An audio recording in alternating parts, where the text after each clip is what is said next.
Hello दोस्तों, वस्त्र कला में आपका स्वागत है और आज मैं आपके लिए बहुत ही खास और इम्पोर्टेंट वीडियो लेकर आई हूँ। तो आज आप देखेंगे कि ब्लाउज का परफेक्ट नाप कैसे लिया जाता है। अगर आप बिगनर्स हैं तो ये वीडियो आपके लिए बहुत ही यूजफुल है। और अगर आपका शोल्डर गिरता है तो मैं आपको इसका भी सोल्यूशन बताऊंगी कि किस तरह से कितना नाप लेने से, कितना शोल्डर लेने से आपका शोल्डर नहीं गिरेगा। मेजरमेंट लेने से पहले ब्लाउज को हम एकदम सीधा रखेंगे और सबसे पहले हम लेंथ नापेंगे। शोल्डर के ऊपर से इंची टेप को इस तरह से रखना है और सबसे पहले लेंथ नापेंगे। लेंथ है 14 इंच। सारे मेजरमेंट को आपको किसी डायरी या कॉपी में नोट कर लेना है ताकि कटिंग के वक्त आपको प्रॉब्लम ना हो। इस मेजरमेंट की कटिंग का वीडियो मैं आपके लिए नेक्स्ट वीडियो में लाने वाली हूँ। अब हमें चेस्ट का नाप लेना है। तो चेस्ट का नाप लेने के लिए देखिए, इंची टेप को इस तरह से कोने से हमें रखना है और यहाँ तक देखेंगे हम कि हमारी चेस्ट कितनी है। तो 40 इंच की चेस्ट है, क्योंकि हमारा यहाँ पर 20 इंच आ रहा है और इसको अगर हम डबल करेंगे तो 40 इंच हो जाएगा। तो हमारी चेस्ट 40 इंच की है। तो अब हमें कमर का नाप लेना है। तो कमर का भी ऐसे ही हम इंची टेप को कोने पर रखेंगे और फिर देखेंगे कि हमारी कहाँ तक आ रही है कमर का नाप। तो ये देखिए 15.5 इंच पर आ रहा है और इसको भी हम डबल करेंगे। तो 15.5 को डबल करेंगे तो 31 इंच होगी।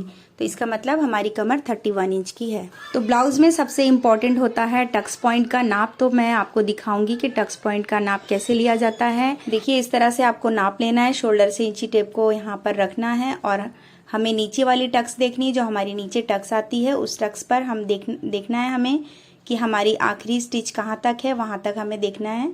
ये देखिए, मेरी 10.5 इंच पर आ रही है टक्स पॉइंट। तो मेरा 10.5 इंच टक्स पॉइंट है और आप भी इसी तरीका से अगर टक्स पॉइंट का नाप लेंगे तो एकदम परफेक्ट ब्लाउज बनकर रेडी होगी। अब हम स्लीव का नाप लेंगे। तो स्लीव की लेंथ नापेंगे। सबसे पहले स्लीव को एकदम सीधा कर लेंगे और शोल्डर से हमें स्लीव्स तक देखना है कि कहाँ पर आ रहा है स्लीव का लेंथ। तो मेरा 9 इंच पर स्लीव लेंथ आ रहा है। तो ये मेरी इसकी लेंथ 9 इंच है और स्लीव की जो गोलाई है उसका भी नाप देखना है हमें। तो ये मेरा 5.5 इंच पर आ रहा है। तो इसकी लेंथ 9 इंच है और 5.5 इंच चौड़ाई है। और अब हमें फ्रंट नेक का नाप लेना है। तो मैं बहुत ही इजी तरीके से आपको फ्रंट नेक का नाप लेना दिखाऊंगी। तो ये देखिए, इंची टेप को इस तरह से आपको नेक पर रखना है और आप कंफ्यूज हो जाते होंगे कि किस तरह से यहाँ से लेंथ हम देखें इसकी। तो मैं आपको इंची टेप को इस तरह से रख के दिखाऊंगी। दूसरी साइड से मैंने इंची टेप को इस तरह से रखा है। तो ऐसे हमारी परफेक्ट नेक की लेंथ पता चल जाएगी। ये देखिए, मेरी लेंथ है 6.5 इंच। अब शोल्डर कैसे नापते हैं, मैं आपको शोल्डर नापने का सही तरीका दिखा रही हूँ। ये देखिए, सबसे पहले हमें ब्लाउज को उल्टा रखना है। अगर आपकी बैक नेक की लेंथ ज्यादा है, ब्रॉड है और इसकी लेंथ 11 इंच है तो आपको शोल्डर 5 इंच रखना पड़ेगा। 5 इंच से ज्यादा आप शोल्डर ना रखें और अगर आप ज्यादा रखेंगे तो आपका शोल्डर गिरने लगेगा। तो ये देखिए, शोल्डर इस तरह से नापेंगे। ये देखिए, हमारा यहाँ पर 2 इंच का शोल्डर है और जब डीप नेक होता है तो हम नेक की चौड़ाई भी 2 इंच रखते हैं। तो 2 और 2 4 इंच का हमारा यहाँ पर शोल्डर हो गया है और हाफ इंच हम दोनों साइड जो स्टिच में जाता है उसके लिए भी जोड़ते हैं। तो यहाँ टोटल 5 इंच हो गया है शोल्डर का।